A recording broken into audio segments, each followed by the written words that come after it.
I was 12 when this happened. It was the summer after my family moved to Ohio. We had relocated because of my dad's new job, and ever since, I had struggled to fit in. I was an awkward kid at that age, unsure of myself, and the kids at my new school picked up on that right away. I was an easy target. I got bullied regularly, on the playground, at my locker, and especially on the basketball court, where my lack of coordination made me the subject of constant ridicule. By some stroke of luck, I managed to make one friend. His name was Seth, and though we weren't exactly close, he didn't tease me like the others. We mostly hung out during lunch, avoiding the more popular kids.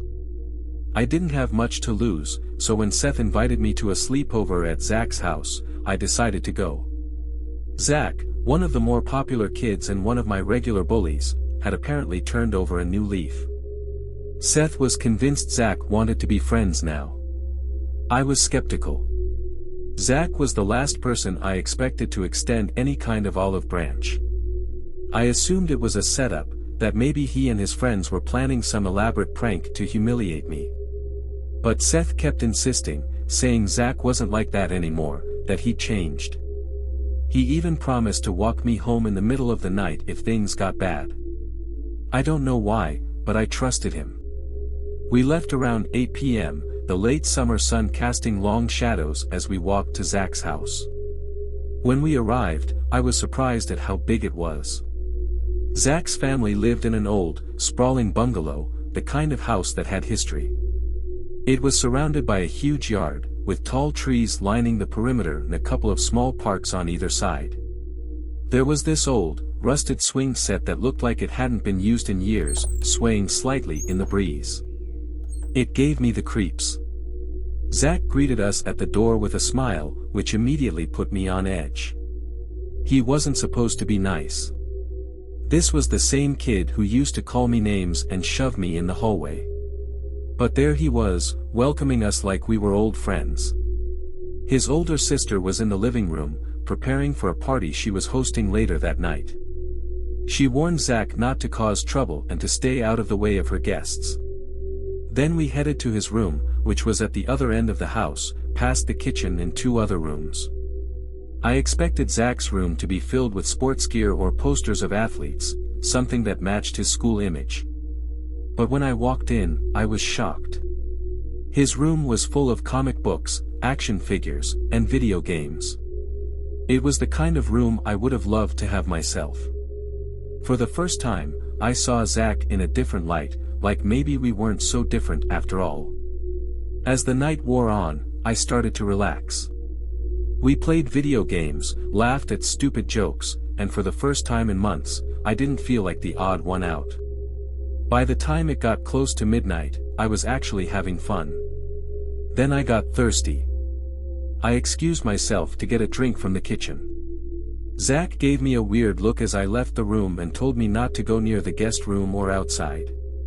His sister's party had started by then, and he didn't want her or any of the guests knowing we were wandering around. I didn't think much of it at the time, just assumed he didn't want to get in trouble. The house felt different once I stepped out of his room. The hallway was dark, the only light coming from the kitchen down the hall. The sounds of laughter and music from his sister's party were faint, muffled by the closed doors. I quickly made my way to the kitchen, filled a glass with water, and downed it in one go.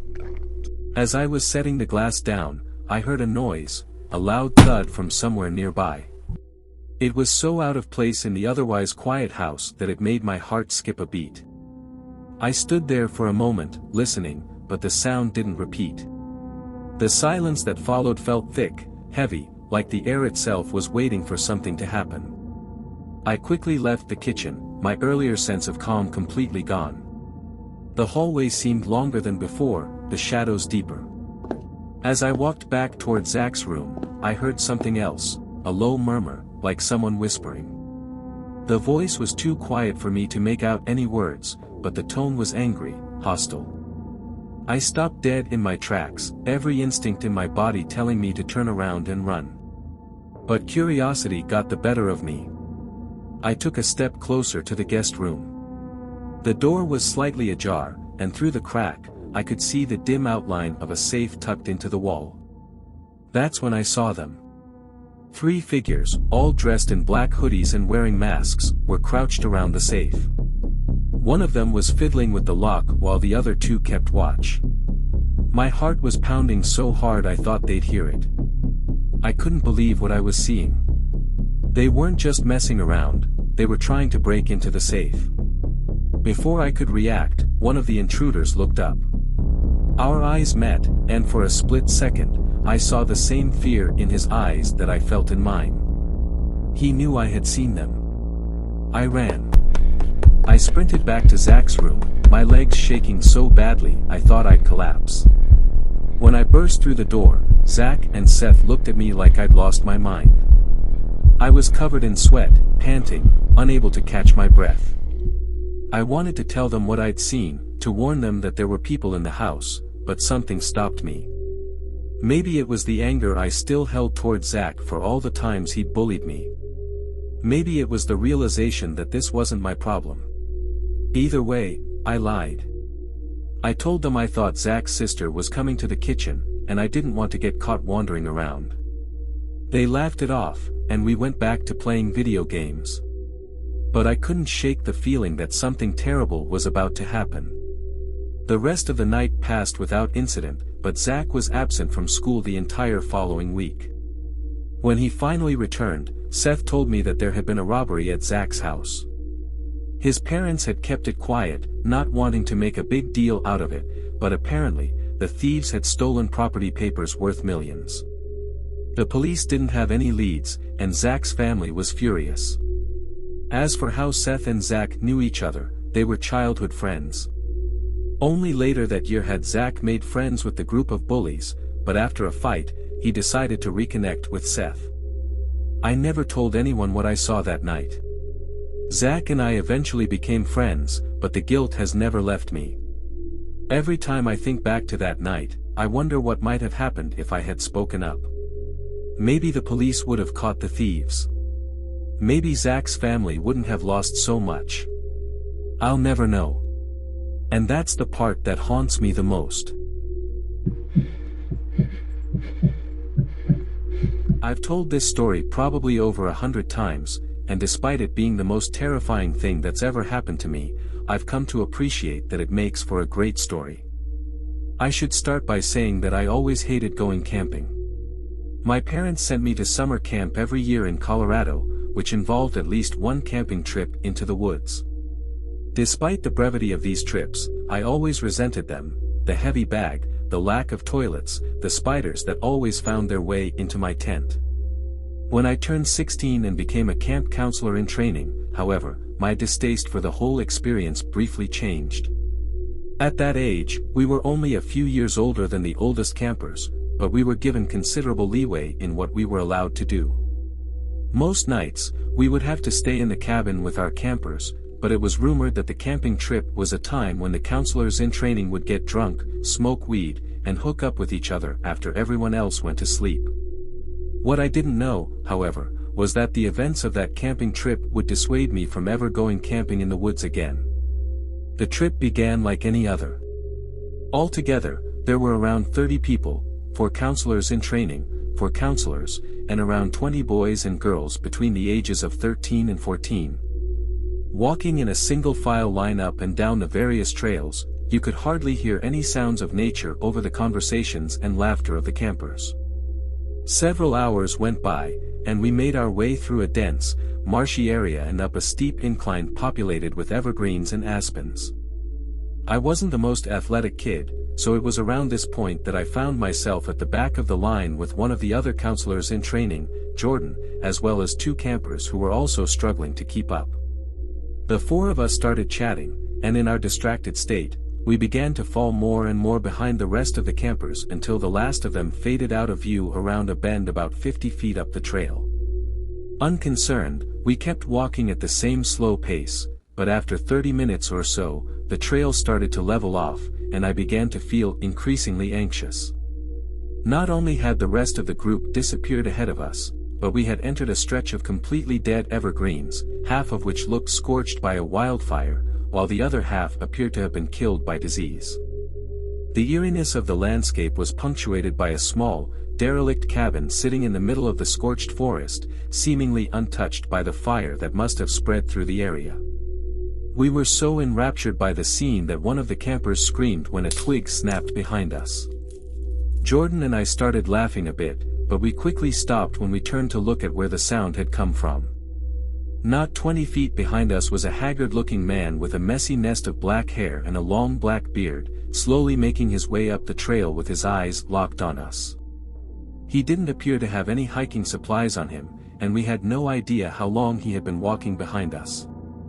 Being young, we were naturally pretty freaked out, but Jordan managed to give the guy a slight wave before saying to the rest of us, "Come on, let's speed up and get back with the rest of the group."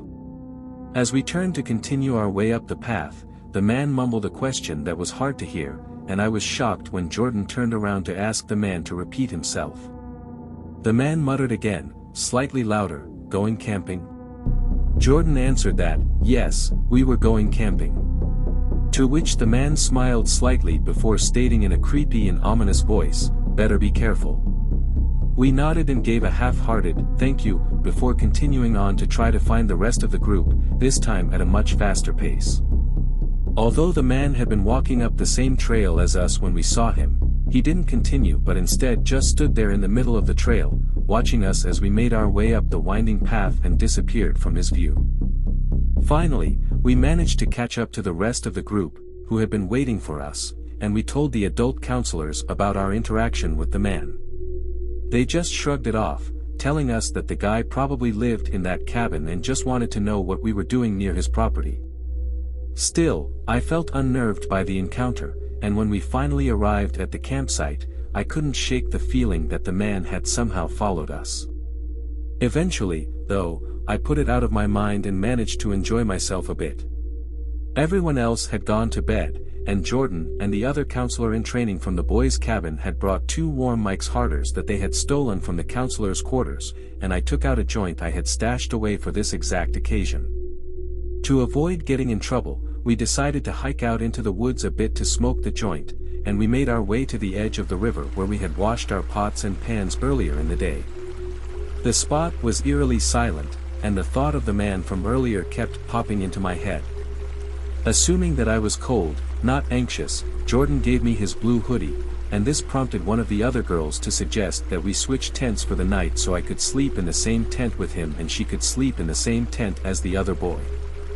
I had absolutely no problem with this, and after smoking the joint, we made our way back to our tents, which were pitched slightly away from the others, and we discreetly sipped on the Mike's Harders while telling scary camping stories. Some time passed, and one of the boys was in the middle of telling a rather muddled story that he was clearly making up on the spot when he suddenly stopped. In the silence, we could hear what sounded like footsteps crunching on pine needles about 40 feet away, near one of the other campers' tents. As we strained to listen to what was going on, the noises stopped, and even though we assumed it was just one of the campers getting up to go to the bathroom, being stoned and hopped up from the scary stories, we decided to call it a night and go hide in our tents. Jordan followed suit, and we awkwardly made out before eventually going to sleep. I don't know what time it was, but it must have been quite late when I suddenly woke up to the distinct sound of footsteps walking around near my tent. Shot with adrenaline, I tried to lie as still as possible and quiet my breathing. From the sound, it was apparent that someone was less than 3 feet away from the front of my tent, seemingly pacing back and forth. I turned to wake up Jordan, but I was immediately put at ease when I saw that he wasn't next to me. Assuming Jordan was the one I had been hearing, I closed my eyes and was just beginning to drift back to sleep when I heard the tent unzip. I felt Jordan lie down next to me, and after a few moments, he put his arms around me and began to spoon me. After nearly drifting off to sleep again, I realized I had to go to the bathroom and muttered something about having to pee before beginning to unzip my sleeping bag. Seemingly annoyed by the noise, Jordan lazily turned over, pulling his hoodie up over his head before going still again. Quietly, so as not to wake him, I unzipped the tent and quickly scanned the campsite for any movement.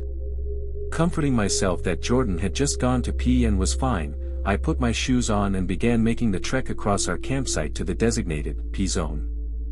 I had just made it to the area and pulled my pants down when I heard rustling coming from the campsite, as if someone was rummaging through our supplies and bags.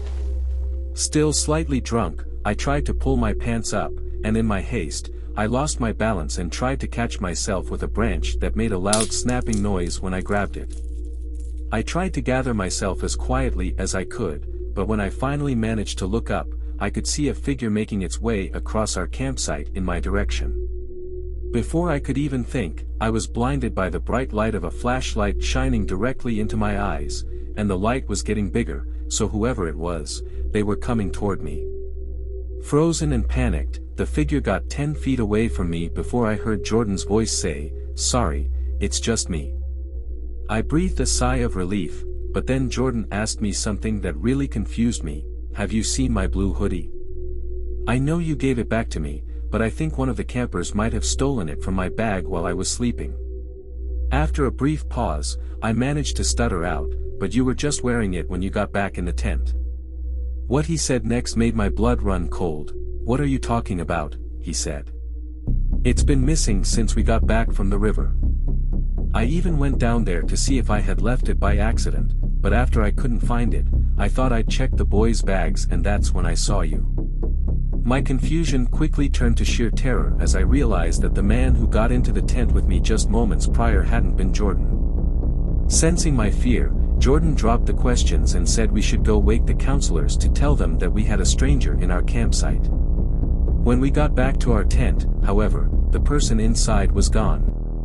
The only sign that he had ever been there was Jordan's blue hoodie, which was balled up and placed where my head had just been, and a small slip of paper that I had missed before, a playing card with a joker on it. We never found out who the man was or what he was doing, but after this, the camp organizers began locking all the cabin doors, even during the day. After hearing what happened, they tried to comfort us by saying that they had never had an issue with a stranger entering the campsite before. Still, after that night, I never went camping again, and even now, I'm scared to even be in the woods by myself.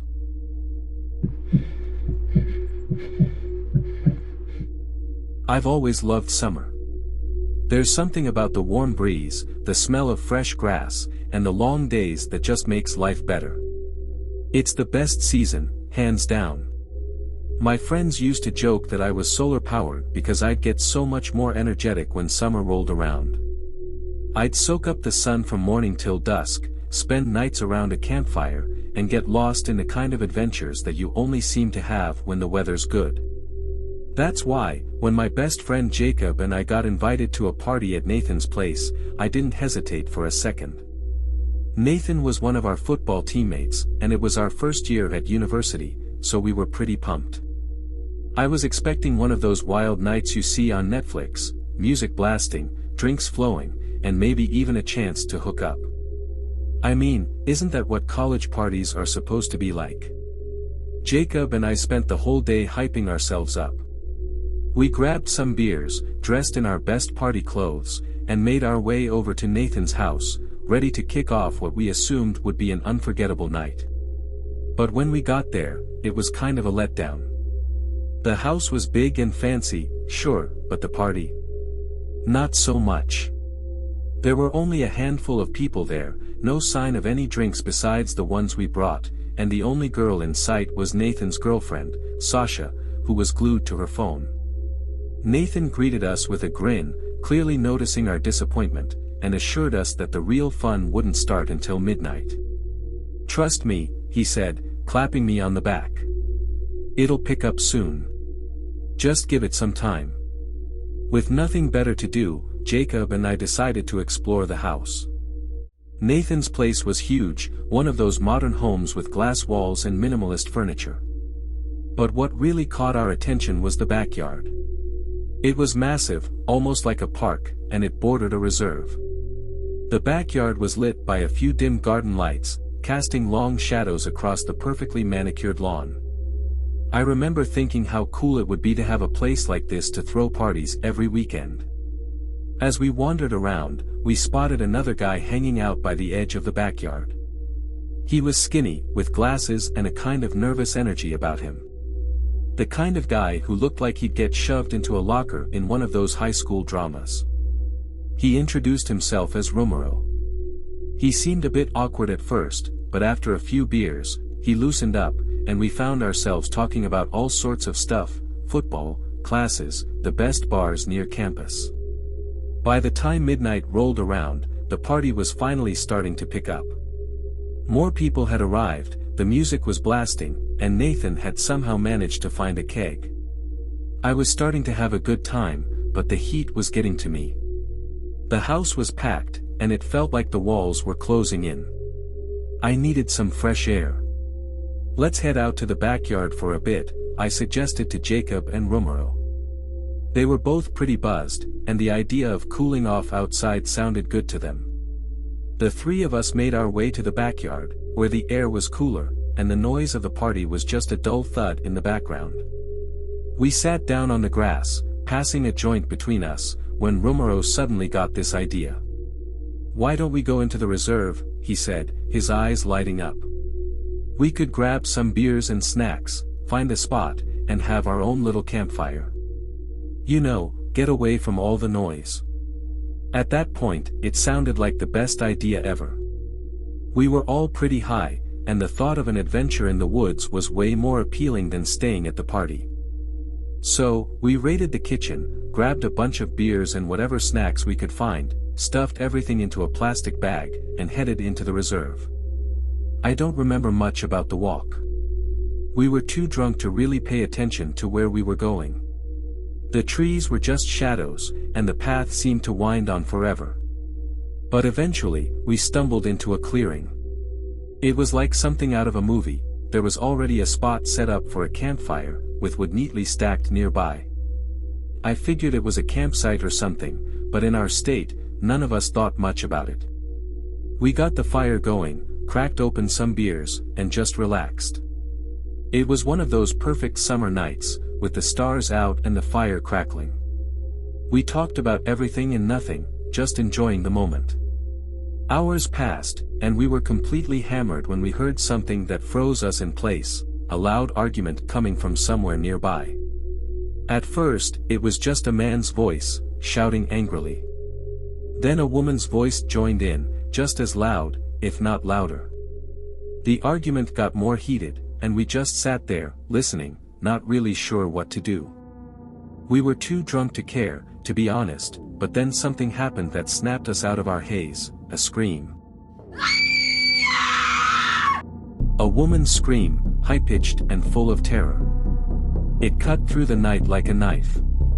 The three of us sobered up real quick. We exchanged panicked looks, and then, out of nowhere, we heard it, a gunshot. One loud, unmistakable gunshot that echoed through the trees. That's when we lost it. We bolted up and started running, leaving the fire, the beers, everything behind. We didn't know where we were going, just that we needed to get away from whatever was happening out there. The trees seemed to close in around us as we ran, branches scratching at our arms and faces. I could hear Jacob panting beside me, Romero's footsteps pounding behind us, but I didn't dare look back. After what felt like forever, we finally saw the lights of Nathan's house through the trees. We burst out of the woods, practically falling onto the lawn. We didn't stop until we were inside, slamming the door behind us. The party was still going on, but none of us were in any mood to join in. We were too shaken, too freaked out to even talk about what had just happened. We grabbed our stuff and left without saying goodbye to anyone. The walk back to our apartments was silent, each of us lost in our thoughts.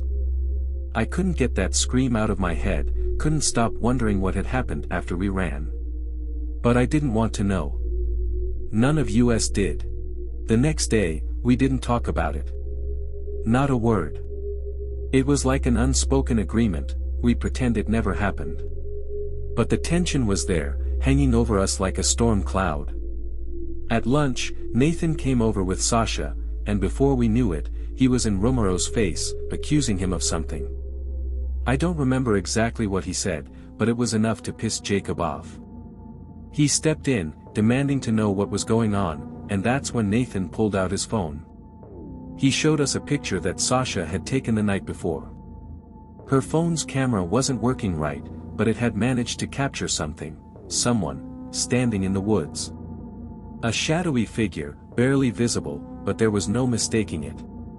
The figure looked just like Romero. Jacob jumped to Romero's defense, saying he'd been with us the entire time, but Nathan wasn't buying it. He looked pale, like he'd seen a ghost. "That's not Romero," he said, his voice shaking. "We followed you guys into the woods. We were gonna play a prank, scare you a little. We played this audio clip on a Bluetooth speaker, an argument and a gunshot, from some horror movie. It was supposed to be funny, but then you guys ran off. We stayed behind, laughing our asses off, and that's when Sasha took the photo." He paused, looking at each of us like he was waiting for us to say something. But we were all too stunned to speak.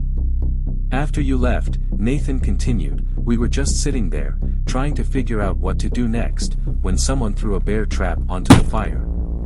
It missed Sasha by inches. We freaked out and ran back to the house." He looked at Romero, his eyes wide with fear. "But if you were with them the whole time, then who the hell was in the woods with us? We thought you guys came back and took revenge on us for the prank." None of us knew what to say. The whole thing seemed unreal, like some twisted joke that had gone too far. But the look on Nathan's face told me he wasn't lying. He was genuinely scared, and so was I. We never talked about it again. It was like some unspoken pact: keep your mouth shut. We didn't want our families to find out because we'd be in big trouble. We went back to our normal lives, pretending nothing had happened. But I couldn't shake the feeling that we dodged a bullet that night. That someone had been out there in the woods with us. I still think what happened with Nathan and Sasha was right, because who the hell thinks of a prank like that? Anyway, at least no one got hurt, and that's all that matters.